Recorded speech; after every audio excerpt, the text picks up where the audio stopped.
जो आमीन सच और बरहक के खुदा यीशु मसीह नासरी के नाम है, आप सबको मेरा सलाम। अजीज़ों, आज का कलाम उन सबके लिए खास है जो अपनी प्रेजेंट सिचुएशन से सेटिस्फाइड नहीं है और नहीं चाहते कि उनके आने वाला कल भी ऐसा ही अनसेटिस्फाइड हो जैसा कि उनका आज है।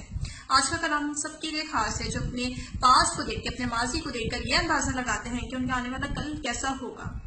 लेकिन हम खुदा के कलाम में से देखेंगे कि एक ईमानदार के मुस्तकबिल का तयन कौन सी चीज़ करती है, उसका माजी, उसका हाल या फिर कुछ और इस बात को समझने के लिए हम खुदा के कलाम में से कहानी पर गौर करेंगे। और ये कहानी है दो डाकुओं की।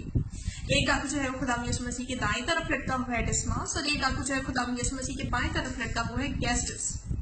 अब दोनों ही डाकू हैं, दोनों ही मुजरिम हैं, दोनों की हालिया सिचुएशन भी एक जैसी है, दोनों का माजी भी एक सा है, दोनों एक दूसरे को जानते भी हैं, दोनों ये भी जानते हैं कि उनका माजी साफ नहीं है, दोनों मसरूफ भी कर दिए गए हैं और एक जैसी अजियत भी सह रहे हैं।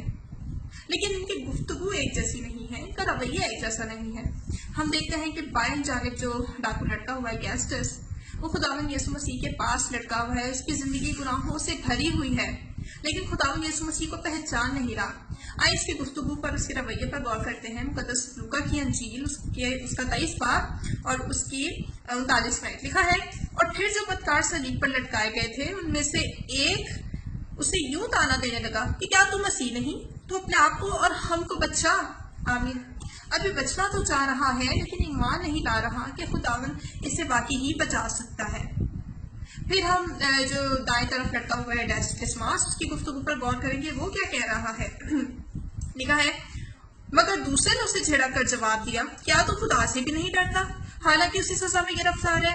हमारी सजा तो वाजिबी है क्योंकि अपने कामों का बदला पा रहे हैं, लेकिन इसने तो ऐसा कोई बेजा काम नहीं किया। फिर उसने उससे कहा, ए यीशु, जब तू अपनी बादशाही में आए तो मुझे याद करना। आमीन। ये वो सिचुएशन थी, ये वो गुफ्तगू थी कि जिस लम्हे में इसने इकरार किया, इसने इजहार किया खुदावंद यीशु को अपना निजात दहिंदा, इस लम्हे में उसकी जिंदगी पलट गई, उसका मुस्तकबिल पलट गया। अब हाल एक सा है दोनों डाकुओं का, लेकिन अब मुस्तकबिल एक सा नहीं रहा। फिर हम देखते हैं कि खुदावंद यीशु ने उस गैस्टस को तो कोई जवाब नहीं दिया, लेकिन डिस्मास के पास, खुदावंद के पास जवाब था। फिर खुदावंद यीशु ने उसे क्या कहा? उसने उससे कहा, मैं तुझसे सच कहता हूं कि आज ही तो मेरे साथ फिरदौस में होगा। आमीन। अब ये दो मुजरिम डाकू, बचपन से साथ रहने वाले, जुराइम इकट्ठे करने वाले, एक साथ सजा एक जैसी पाने वाले, अब दोनों के मुस्तकबिल जो है वो अलग अलग हो गए।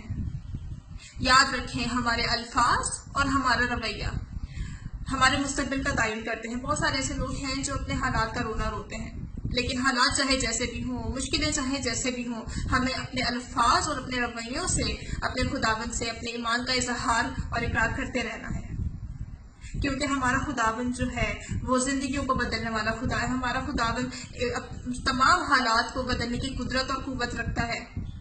आए हम अपने ईमान का इकरार करें, इजहार करें, अपने ईमान को बढ़ाएं और अपने ईमान को महफूज रखें। खुदा इस कलाम के वसीला से मुझे और आपको बहुत बरकत दे। आमीन।